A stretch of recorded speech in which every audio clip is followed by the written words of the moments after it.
We got panelists here that are coming. We got a great keynote speaker. Now let me tell you about the keynote speaker. I'm really excited about her, Nan Clay. I just met Nan Clay through social media, right? Through her work. And folks, she's in the room. Raise your hand before you come up. That's Nan Clay right there. Y'all may not know this about this young lady. She is a celebrity. She is known across this country for what she does. And she does a great work, a great mission. She has a calling on her life, and she is going to fulfill that calling. And she's doing it. She's going to get a sample of that today. But how did I meet Nan Clay? And why did I find her to be so fascinating?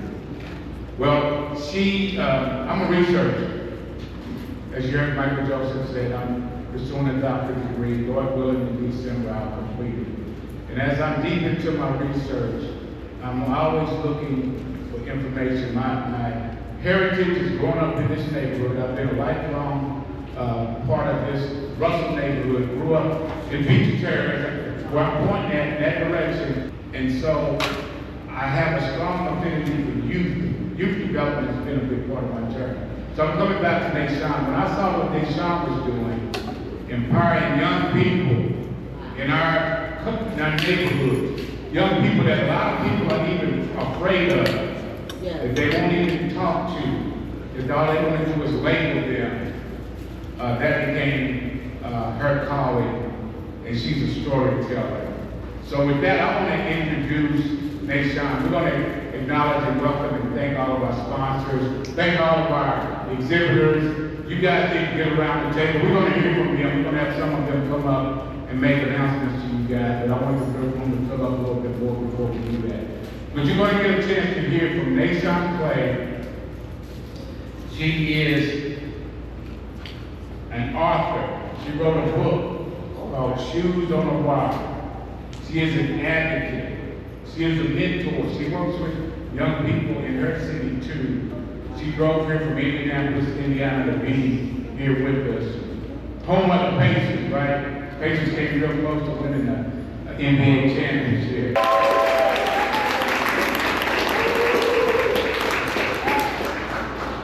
This way. I was videoing myself. Yeah, I grew up in a very rough neighborhood. How I grew up, I was really born into a street code, violence, gangs, drugs, the typical thing that you see on the news or anywhere in America. That was my environment. It's all I knew growing up. I was a basketball player. God did bless me with a very strong mind. So even though a lot of people around me, a lot of people who raised me were already in the streets, I chose to play basketball. I just knew it was something out there more than what I was seeing in my neighborhood. I just didn't know what it is. I just had the mindset of wanting to make it out. So I just played basketball, and I stayed away from everything that was right there on my doorstep.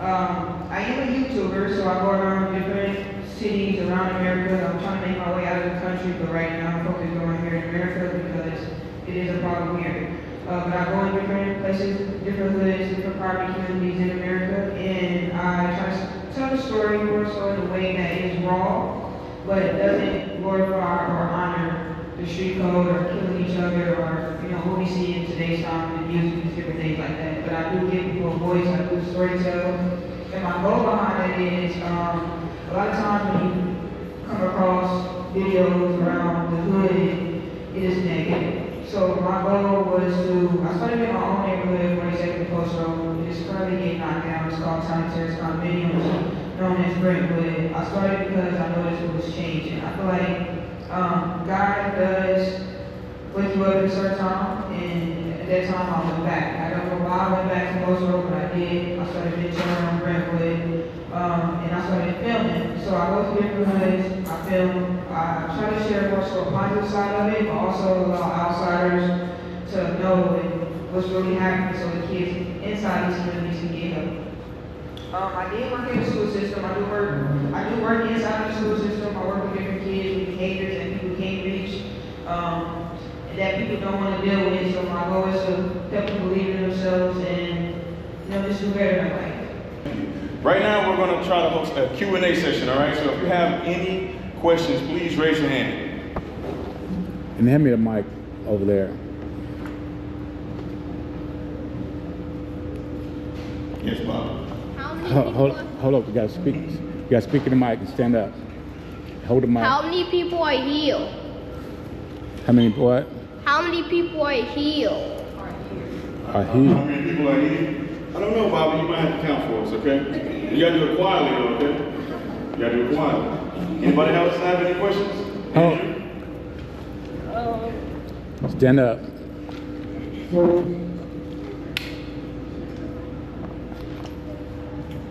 To be honest, I forgot. Think about it. You got a question, go ahead and get it out. I don't know if you already said this, but why did you not choose to be on the streets? That's a good Great question. I would have to say God, honestly, because the mindset that I had growing up, I don't know where it came from. It didn't come from just me. So it was just my mindset of just wanting more. I feel like when God chooses you, He makes sure that He keeps you safe and He keeps you on the right pathway to continue what He wants you to do in life. So yeah, God is the answer.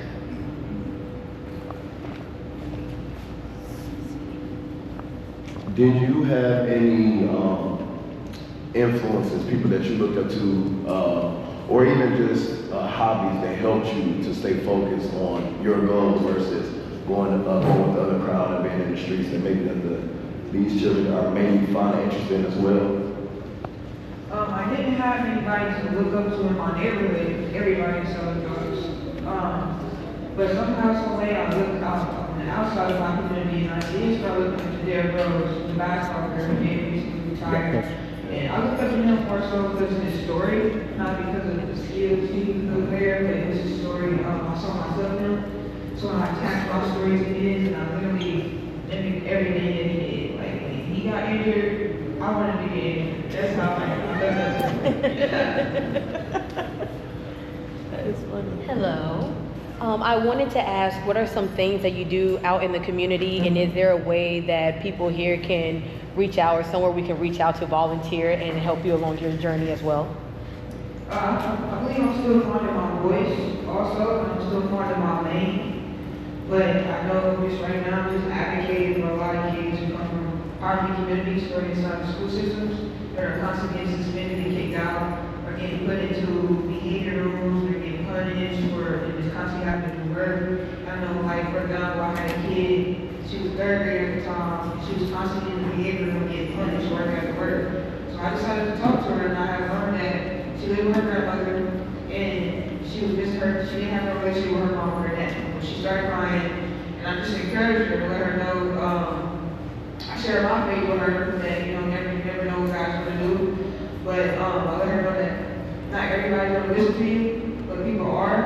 So it's stuff like that I'm trying to touch inside the school system. Like, I come across a lot of kids, I came across a kid, he come from a very rough household, he lives in poverty. And it's stuff like that. And if I'm able to get to a kid like that and get him to do his work and sit down and follow directions, then it can be solved instead of just constantly punishing and kicking him out. Because I personally believe that's going to lead to prison or dying to gun.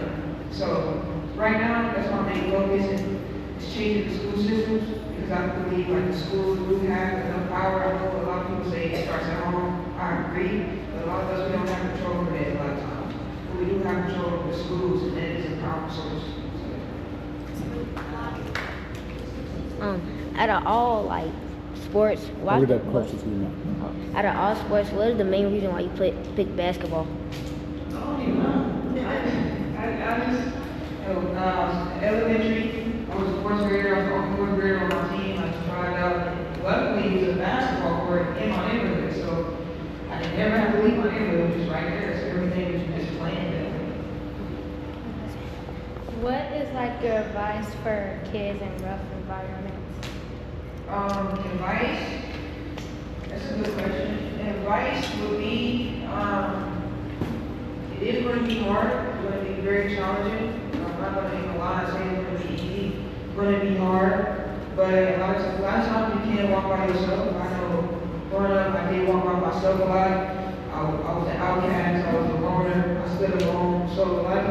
come my way. You know, I was called weird a lot, but I kept pushing. I stayed to myself, and I kept my mind focused on making it out. That was my mindset, just making it out, overcoming. And once you do that, you know, you stay focused, stay true to who you are as a person. Don't let the world change you. You know, don't let what people say about you get to your head, because they will come. You know, people are going to say things. You just gotta keep pushing. You know, inside this environment, whatever environment you come from. You know, I never came from a tough environment. You know, I didn't grow up with a parent. I wasn't born into a parental household. I was raised by my grandma. She struggled with drinking alcohol. So a lot of times I had to take care of myself. So I just have to push. It's all in your mindset, honestly. It's the mindset. Your mindset is to keep the way that you think, how you view the world, where you get far.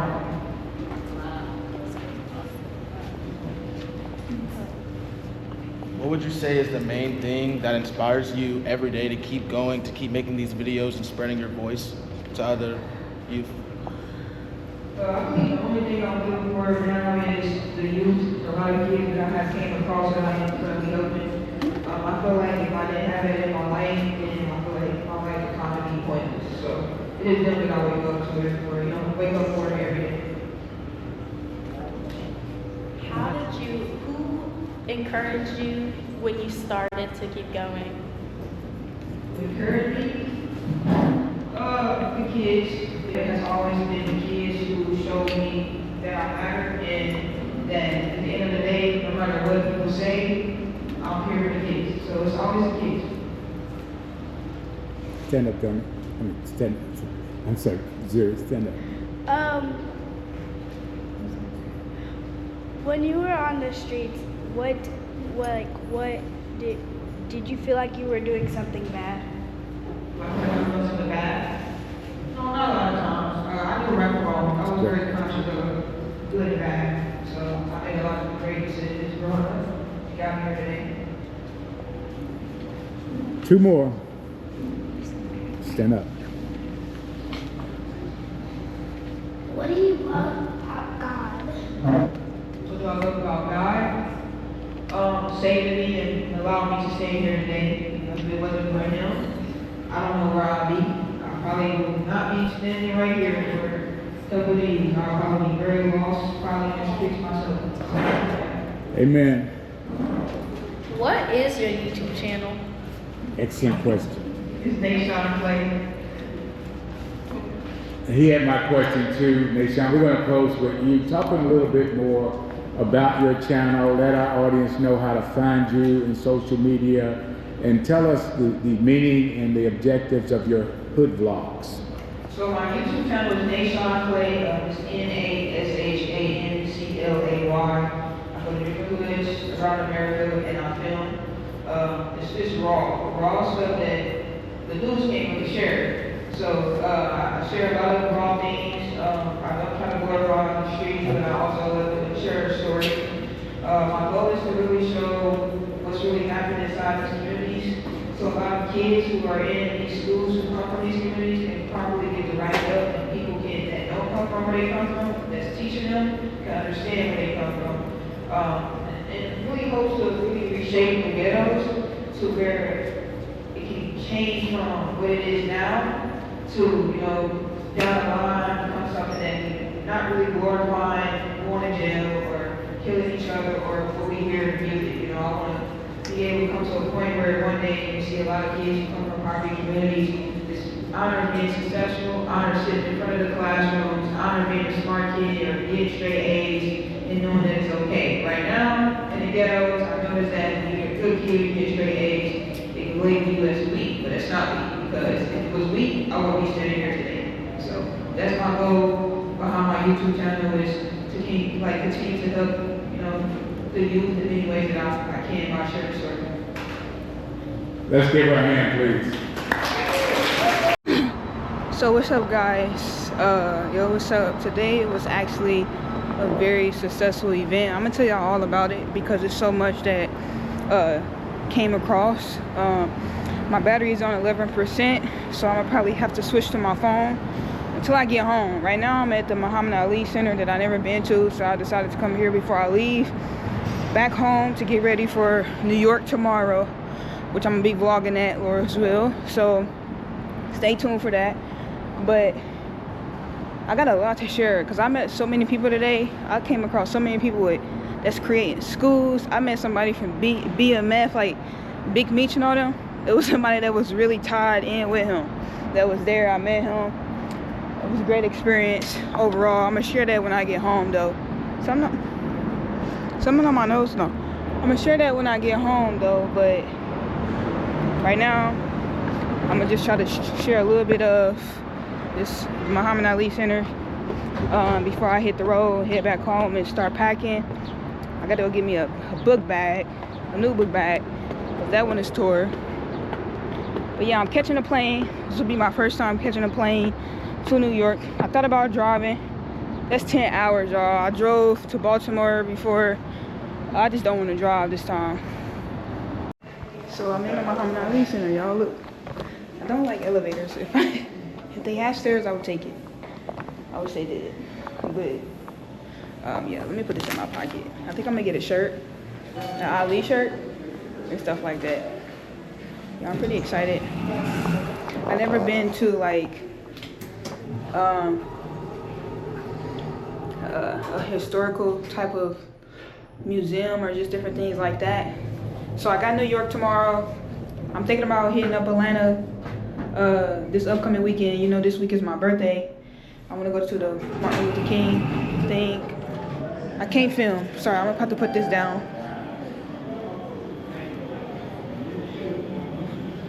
Yo, look at this. This is pretty dope. We can get on. Please remove your shoes before entering the training room. Okay, let's do it. Yo, this is tough. Oh, hey, what's up? I'm Layla Ali, a boxer, like my father before me. This is pretty dope. This is so soft. This is what this feels like, y'all. Somebody here, Bill. I got you now. This what this you feels like? Can't run and you can't hide. Do you I have feel a like stamina to boxing go around for with real, me? man. This feels good. Maybe you think you can handle this around over 3 minutes. This is dope. That might not It's a principle, not the way. This is so crazy. So y'all, my camera died, so I have to record off my phone. I gotta touch everything because this is really some legendary stuff. Back in the ring, fighting for freedom. It's been so long, Ali said. I never thought I'd be back in my old life again.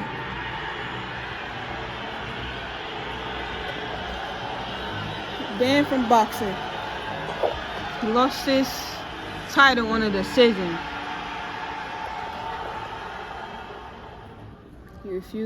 His refusal to join the ranks of the U.S. Army.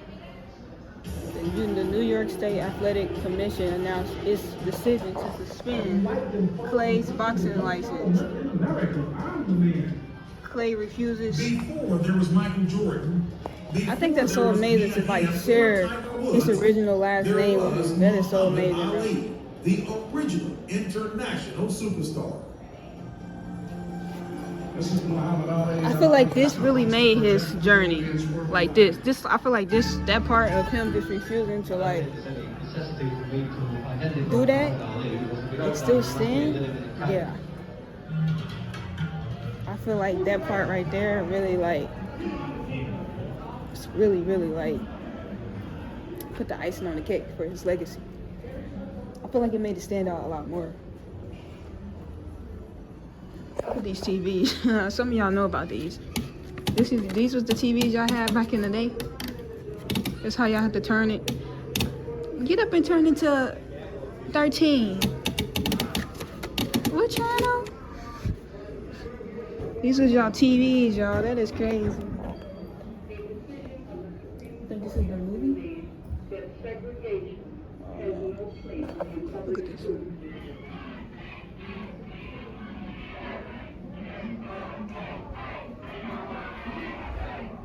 I don't have to be what you want me to be.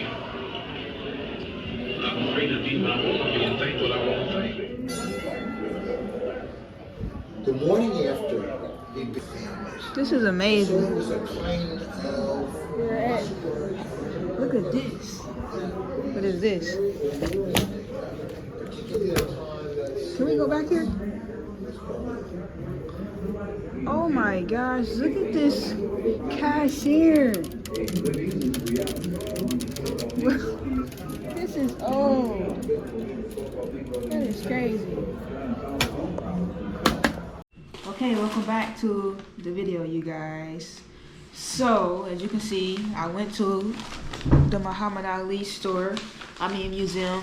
Absolutely fantastic, like amazing. I was touching a lot of stuff because I just had to touch it because it's like, that is like legendary. That's like real stuff that he actually wore and just like, so I just had to touch it. So, but so far, okay, from the event that y'all saw, it's an amazing event, man.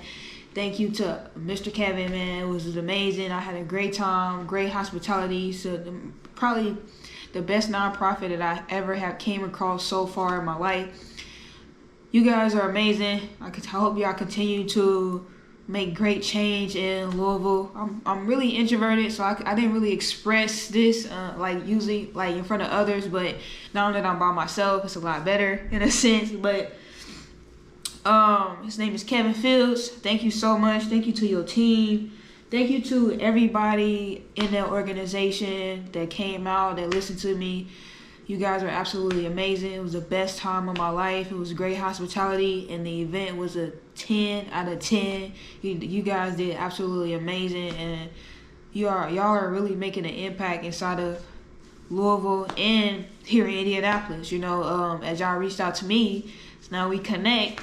I hope that we are able to, you know, connect on more opportunities, and it doesn't even have to be like this. You know, we could just come together and give back to the community. You know, come together and buy pizza together or whatever for the youth, or you know, whatever will fit best for what I stand for and what the nonprofit stands for. But I'm willing to connect with you guys again. Money does not have to be involved. I'm willing to come back down and work and really make a change in Louisville also while I'm here in Indianapolis. But it was a great opportunity. I even got on the news, as y'all can see. I mean, I was on the news, by the way. I got on the news, Channel 32 in Louisville. Really excited about that and to see that. To see that. Also got in a newspaper. Thank you to Mr. Kevin Fields. Great guy, by the way. It was fantastic, man. This is my second time being in the newspaper. As y'all know, Indy Star put me in the newspaper. Indy Star is here in Indianapolis. Actually, the guy who put me in Indy Star, I still got his number saved, I think. His name is Indy Star. I ain't gonna show his number, but Indy Star Michael. He reached out to me. He brought me to Brentwood. I brought him to Brentwood, and we took pictures over there, and he put me in the newspaper. I still got that newspaper today. It's actually probably in there. I can go show it. Hold on. This is the newspaper that I got in Indy Star. Y'all can see that. That's me right there. Let me show it better. That's me on Brentwood. So yes, this is a piece that I'll hold on to because this is definitely legendary. I wrote on the side of it.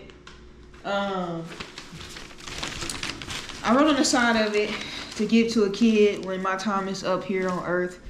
So I hope this is actually granted to give to who I want this to come. Who I want this to get. You know, who I want to have this. So yes, I already have my eyes on who I want to have this. I feel like he will take care of it. Honestly, I don't know. I probably want to put my stuff. I don't know, but we still figure that out. But we ain't thinking about that. But here go me again, right there. So Louisville, as y'all can see. So there's another newspaper. Then we got this amazing one right here. This is probably my favorite one. Hold on, guys. There's a lot in here. Okay, we right here. Let me show y'all. Y'all see that? Nan Clay headlines the 9th annual West Louisville Youth Empowerment. Look at that. Isn't that amazing? Oh my gosh. I'm gonna actually read it for y'all. Hopefully I can read. I don't know. Sometimes I think about that. Sometimes I'll be wondering, like, who's the teacher that taught me how to read? But let's get into it. So I'm gonna read it for you guys. On Friday, July 18, 2025, a powerful convergence of storytelling, civic leadership, and youth activism will take center stage in West Louisville. Louisville Central Community Centers, in partnership with its Teen Leadership Council, will host the 9th annual West Louisville Youth Empowerment Summit, featuring none other than humanitarian, documentarian, and YouTube content creator Nan Clay as the keynote speaker. At a time when national narratives often reduce Black youth to statistics, Clay's work provides something urgently needed: visibility, voice, and value. Her groundbreaking Louisville Hood Vlog series do not merely report on urban life; it immerses itself in it with honesty, compassion, and a fierce commitment to justice. The power of voice, a platform for self-representation. Clay's digital documentary series has earned widespread recognition for its raw, intimate interviews with young African American males in Louisville's most poverty communities. The young men she films, many of whom openly discuss gang affiliation, systematic neglect, and personal trauma, are not treated as subjects of pity or pathology. Instead, they are seen and heard as whole human beings with stories worth telling. I'm from the hood myself. Clay says a lot. I do say that. Anchoring her work in a shared lived experience, her presence and approach establish trust, enabling youth to speak just about the condition of their life. The result is a body of work that reclaims youth voice from the grips of mass media misrepresentation. That is amazing. How do I feel about that? This is amazing to have. To have this in my collection this is amazing. Like this stuff, when this stuff like this is given to me, this is bigger than just a newspaper, by the way. This is bigger than just me being in a newspaper. This is stuff that can become so like historical that it's just really amazing. Like when my nieces and all them get older, they can look back at this stuff and be like, dang, my auntie was in the newspaper. Dang, like, you know, and this is bigger than just a newspaper, a piece of paper. This is really big to me, you know, and I'm probably not really explaining it how I want to explain it because I probably can't. But this is way bigger than just a piece of paper, you know. This is legendary, and I am planning on going to frame all of these when I get time. I just keep them. I just make sure that I take care of them until I frame them. But I'm definitely going to frame these, and it's something I'm just really going to cherish, and I really appreciate it. Another thing that happened today is I met somebody that is connected to Big Meech, BMF Big Meech. I know BMF Big Meech, who's locked up. Everybody knows. Most of everybody in the world kind of knows who Big Meech is due to, you know, what he was involved in, him just recently getting out. But I just really connected to like a real person that was really connected to him. And this is a picture of us. Sorry, y'all, I gotta get better with pictures, but that's a picture of us. He's really tied in with Big Meech. I got to meet him today. Somebody introduced us. They wanted him to meet me. He's a great guy, great vibe. I got his information. I got his card. His card is it's actually in my book bag. I got his card and just different things like that. I did meet the state's senator, if I'm not mistaken. I met the state senator. Am I tripping? It's the state senator or the state senator. It was either a state rep or a state senate. I think it was a state rep, if I'm not mistaken. But I got to meet her today. I got her information. I got to meet a few more people that's doing great things out in Louisville. And the government, and also met a guy, the guy who called the dude that was connected, that was in BMF. The dude that I was talking to that called the other dude that was in BMF, he is actually creating a school in Louisville for robotics, and it's actually going to be in Park Hill. If you know Louisville, Park Hill. If you don't know Louisville, Park Hill is the projects. It's the ghetto. When you go in there, you're going to find kids who look just like me.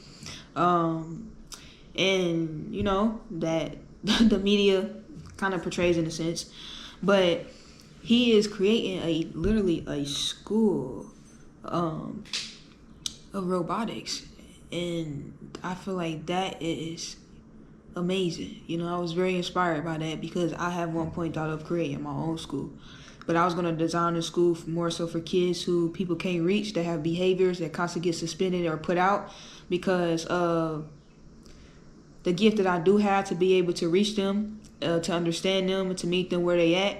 And I know I believe that creating that school will give those kids another opportunity inside of an environment that can help them thrive and overcome, where I guarantee you that I knew suspension levels would probably be a lot lower due to the approaches, due to the systems that I was going to create inside of the school. So yes, I was going to actually create a school. That was something I was really studying and learning how to do, was create a school. So yeah, I don't know, maybe one day I'll probably come back and I do create a school, but that was something I was going to do, and my main target was going to be kids who are just struggling with behaviors, who people can't reach or constantly put out of school. Yeah. Then I had, overall the trip was amazing. I did face I faced some pushback, as in, I feel like spiritually, I feel like God is moving me up right now. As y'all know, I am on now day 11, and I told y'all once this is over, I'm going to share with y'all what is happening.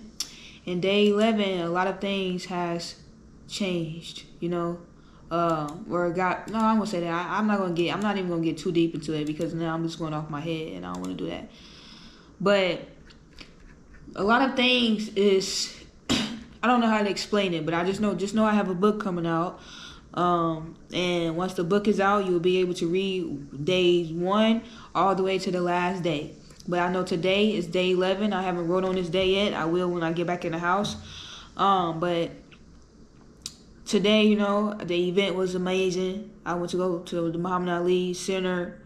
I tried to go cash my, because I got paid for the event that I was in, which I'm very grateful for. A lot of people, I really don't look for money, but today I got paid, and it was a nice amount, and I tried to take it to get cash at Kroger's. It got denied twice. So I said, okay. I took it to PLS, right? I was still in Louisville, by the way. And I went to PLS. I stood in the line. The system crashed. I said, okay. And it just took a long time. So I figured, like, maybe I should pray. Maybe I should pray due to what happened at Kroger's and what's happening now. So I did pray. I told God I didn't know what to say. I didn't know what to say. I just knew I needed to pray. I believed I needed to pray because of the situation, like what I'm experiencing. Like if I'm going to Kroger's getting denied to cash this, now I'm at PLS and the system just crashed, and I feel like I need to pray because maybe it is a spiritual attack that I'm going through right now. So I did pray, even when I didn't know the words to say. But who is this?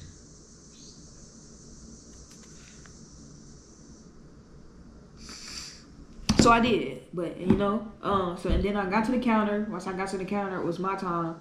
The system crashed again. So I sat there for a little bit. I did get the money, and I hit the road. Well, that's when I went to the Muhammad Ali Center. Then I wish I would have bought a shirt, but I didn't. I hit the road. I'm just driving on my way back home. I got like an hour and some change left. My tire catches flat. I'm right by exit, so I pull over. And I see my tire, it was flat. So luckily I was close to a tire shop. As I get to the tire shop, the location was moved. So I called another tire shop, and this is real, y'all. This is gonna be in the book also. So that's why y'all should buy the book, because this book is very, very personal. I share a lot of stuff that I probably have never shared before. You will learn a part of me that I feel like I haven't really expressed to the world. And it's very deep and it's very personal, and I love this side. You know, I'm very excited for this book, and I really can't wait for it to come out. But so I called another tire shop. It was actually right around the corner. So I talked to them. They closed at 5, right? When I called them, I said it was like 4:50. You know, you can't really drive fast on your tire like that. And it was just right there around the corner. So I let them know, like, dang, I won't make it, right? And it was like, no, you good. We gonna stay back. So they did stay back. I made it there like 5:10, y'all. We didn't leave and get done until like 5:40, 5:35, 5:40. When they fixed my tire, they didn't even charge me. They just did it off the strength, out of love. And that was probably the most amazing thing that I have ever, like, not ever experienced, but just seeing how me believing, you know, the devil was attacking. You know, I prayed, got a flat tire on my way home, ended up finding the tire shop. 3 guys stayed back, not getting paid on the clock, and they ain't even charge me. And I made it back home. So there's some other stuff that I'm not sharing that was beautiful. I'm gonna keep that for the book. But yeah, man, that was pretty amazing. It was pretty a great opportunity to see that, you know. That was really amazing, to experience that, you know. I do have, my birthday is next week. I got hood vlogs coming up in new cities, by the way. So be prepared for that. And yeah, man, thank y'all for watching. Thank y'all for supporting me. And the next video should be a hood vlog. So be prepared for that, man. Subscribe and turn on your post notifications so you don't miss it. So let's go.